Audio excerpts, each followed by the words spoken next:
بسم اللہ الرحمن الرحیم۔ السلام علیکم۔ حضرت بلال حبشی رضی اللہ تعالیٰ عنہ مشہور صحابی ہیں جو مسجد نبوی کے ہمیشہ مؤذن رہے۔ شروع میں ایک کافر کے غلام تھے، اسلام لے آئے، جس کی وجہ سے طرح طرح کی تکلیفیں دی جاتی تھیں۔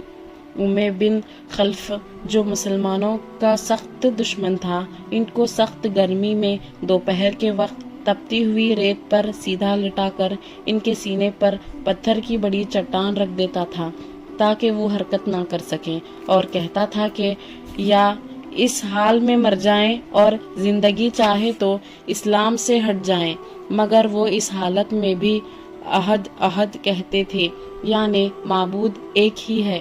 رات کو زنجیروں میں باندھ کر کوڑے لگائے جاتے اور اگلے دن ان زخموں کو گرم زمین پر ڈال کر اور زیادہ زخمی کیا جاتا تاکہ بے قرار ہو کر اسلام سے پھر جائیں یا تڑپ تڑپ کر مر جائیں۔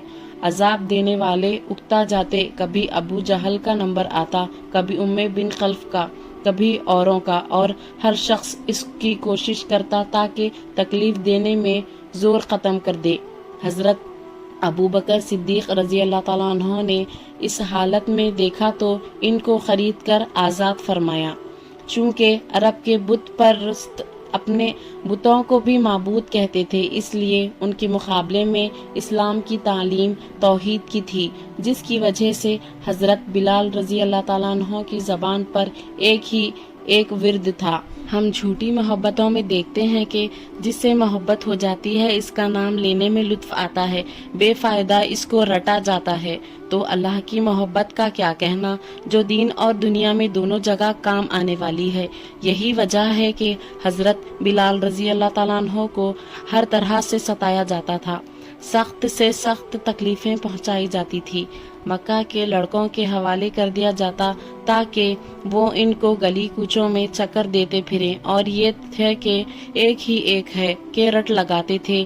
اسی کا یہ صلہ ملا کہ پھر حضور صلی اللہ علیہ وسلم کے دربار میں مؤذن بنے اور سفر حضر میں ہمیشہ اذان کی خدمت ان کے سپرد ہوئی۔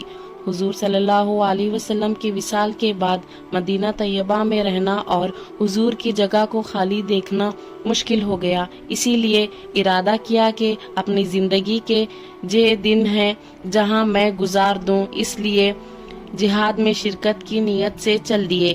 ایک عرصے تک مدینہ منورہ لوٹ کر نہیں آئے۔ ایک مرتبہ حضور صلی اللہ علیہ وسلم کی خواب میں زیارت کی۔